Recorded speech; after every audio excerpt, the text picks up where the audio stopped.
Hey everybody, welcome in. It is Mr. Ensminger here with not a Python video, but a video which is 100% critical for us moving forward this year. We are approaching the end of our time with Python.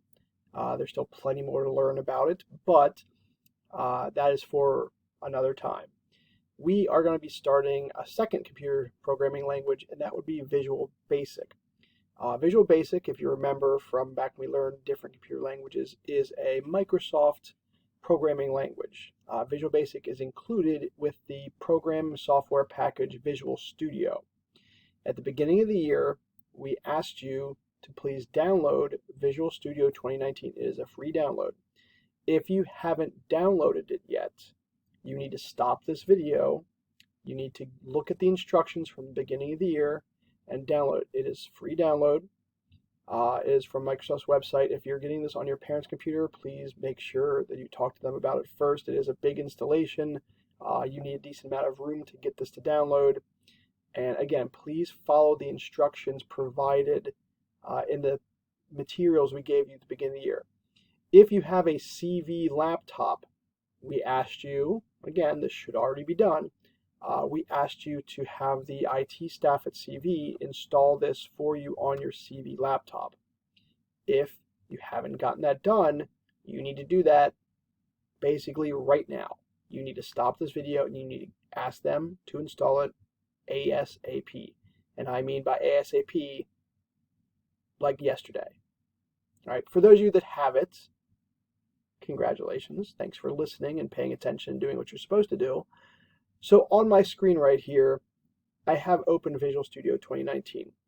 I can't really show you the full installation, and I can't show you the full login because I already have it.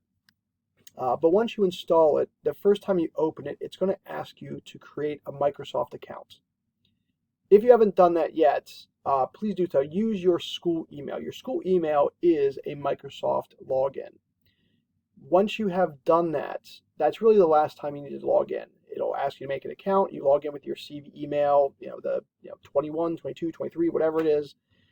Do that, please, and it should eventually come up to this screen here. This is the opening screen of Visual Studio 2019. What I'm going to do, I'm going to walk you through how to make an extremely simple Visual Basic program, and then at the end of it, in the assignment, it's going to ask you, did you get this working? Do you have it? And did you get this working?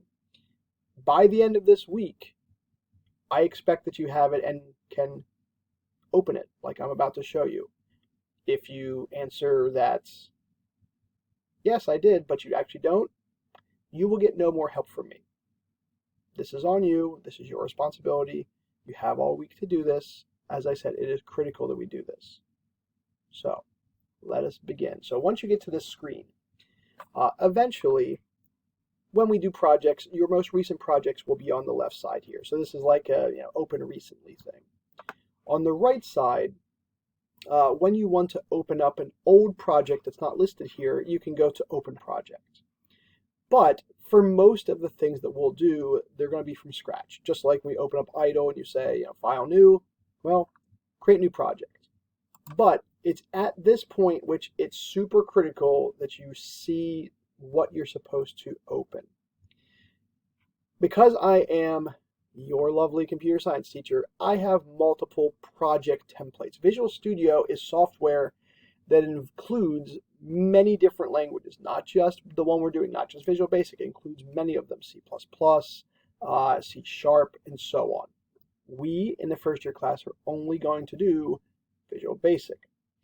But you have to find it first. Now, if you follow the instructions on how to install this, great. If you didn't, then this might be a difficult challenge for you. Again, hopefully you paid attention to those instructions early on. On the right side, you see a list of different things.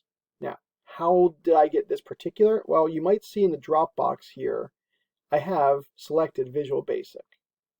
If you have all languages, this is going to look different because this is going to involve lots of different languages.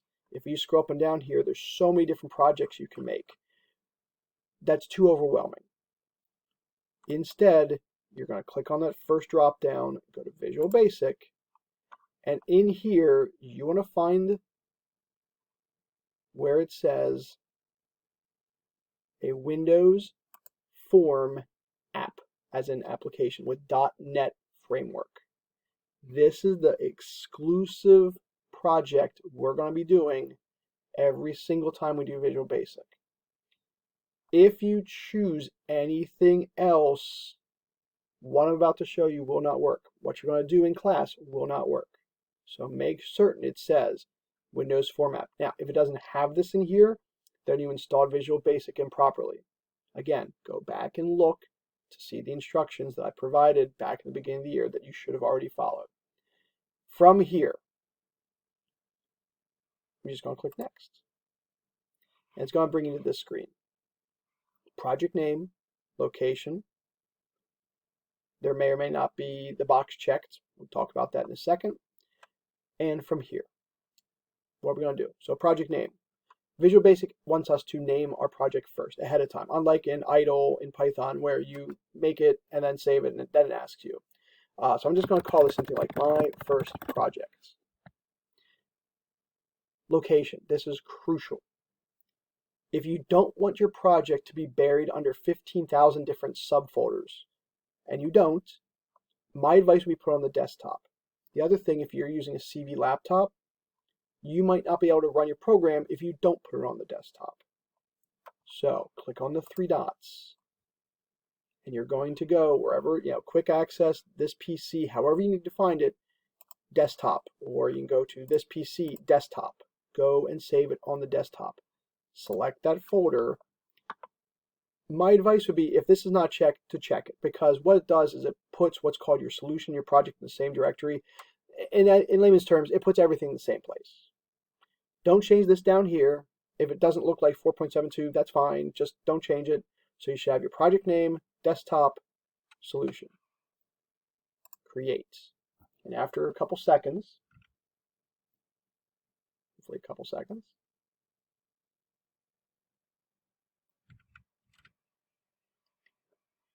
it will come to a screen that looks roughly like this. If yours doesn't look exactly the same, that's fine, because we need to get it set up the way we want it. So Visual Basic is a programming language. This is entirely in Windows. You can't run Visual Basic on a Macintosh. You can't run it on a Chromebook or anything. It has to be a Windows PC somehow, some way. This right here, this is called the form. This is going to be where your program is located. It's a window that you're creating that's your form. The other windows that we want to have open, and again, your tabs might look different. I'll show you how to get these.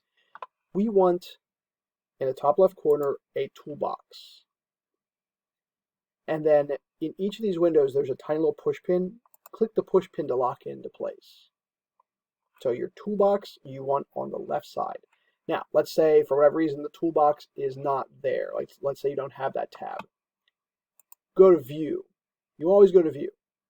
View, and then in here are all the different things that we are going to be looking for. Okay, so right here, toolbox. It's about, a little bit lower than the center. So click on that and it brings it up. Okay, so like I said, if you ever accidentally close it, oh my gosh, where'd it go? You go to View and you go to Toolbox and boom, there it is. Okay, you want that. We also want what is called the Solution Explorer over on the right side. Click on that, push pin it into place. These are the files associated with your project. So we want that there. There's one final window that we want to have open, and that would be the Properties window. Now, there is no tab on mine. It might be on yours. You might see a Properties window. Again, mine is set up a little bit differently than what you're seeing. So if you don't have a Solution Explorer, you can go to View, and it's the very first thing. So that brings that up.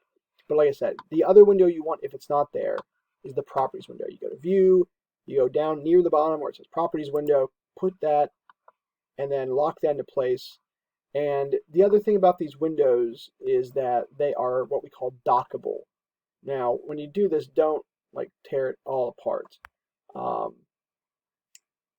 I'm going to put my Solution Explorer and my properties. I'm going to put my properties window down here. See how there's like a little I don't know, crossbar, cross tab thing. This would be the dead center on top of it. I don't want that, obviously. I'm going to put it below it. So I'm going to put it right below the center so it looks like this.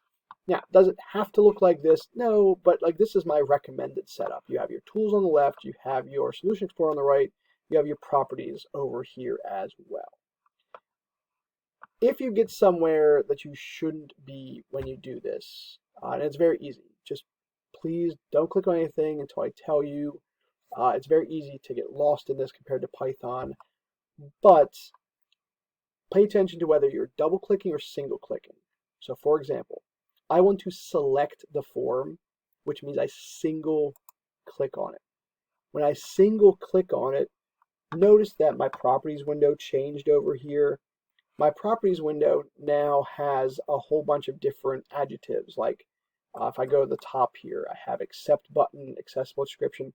If yours looks like this, where it has accessibility, appearance, like there's categories, see how there's two buttons here, one's categorical, one is alphabetical. Click on alphabetical. It's the preferred way to do this. It's easier for me to say like what it is alphabetically versus what category it's in first, and then alphabetical. So you want alphabetical properties. So here's what's nice about Visual Basic. It's very easy to recreate any different type of window. So for example, if I scroll up, like I said, I'm going to make a really quick program here. I'm going to scroll up to where it's the B's. I'm going to do back color. Come over here, click where it says Control, click the little drop down, and it brings up some different color choices. The system colors are rather boring. It's like the standard grays and whites and blues of Windows. Click on Web beside it, and here are all the different HTML colors. You can scroll up and down, just pick one. I'm going to pick, let's say, goldenrod. Suddenly your form turns goldenrod, or whatever color you picked. This is Visual Basic, and we're going to be doing it for a couple months to wrap up the year. In Visual Basic, you have part of your programming is the design phase, making it look like what you want it to look like. So in this case, I want my window to be goldenrod. And so from here, I'm going to do one more little thing. The toolbox is where you put tools onto your form. So if I come over here, I'm going to, again, single click button, come over here, and now your tool, your cursor, looks like a little crosshair with an A-B below it. Well, click and drag, and now let go, you have a button. You just made a button. Yay, exciting button. So part of your programming in Visual Basic is the design phase. The other part is coding, and we're coding not in Python, but in Visual Basic. So whatever you did with your button, I'm going to double click the button. Now let's go under the hood, so to speak. This is the other half of Visual Basic. This is the programming side. And we'll talk about what all this stuff means eventually, but in here, where your cursor is, I would like you to type the following because we're going to wrap this up by just testing to see that your program works. I'm going to say MSG for message, BOX. You see it has a little pop-up, almost like an autocomplete type thing. Do a parenthesis, and then in here, quote, hello. Close your quote, close your parenthesis, which, as you probably just noticed, it's already done for you. Visual Basic is a very easy language to learn in, kind of like Python, except it programs in Windows. When we're ready to go, we're ready to run the program. In idle, we would have gone up to the top and did the option for run, but in Visual Basic, there's a button that says start. A little triangle, a little green triangle, like you're playing DVD or something. So click start, and the moment of truth, this is how you know your Visual Basic, your Visual Studio set up correctly. You run it. There is your program. Your program is running. Congratulations. How do you execute that code? You click the button. Button click. Click that. Ooh, look. It's a little message box that pops up. It says hello. That's all it does right now. But that's all we want it to do because this is just a test of the Visual Studio 2019 software. If everything I just did worked, go on to the Schoology assessment and say so. If it did not work, I need to hear from you ASAP. Thanks, guys. Have a great day.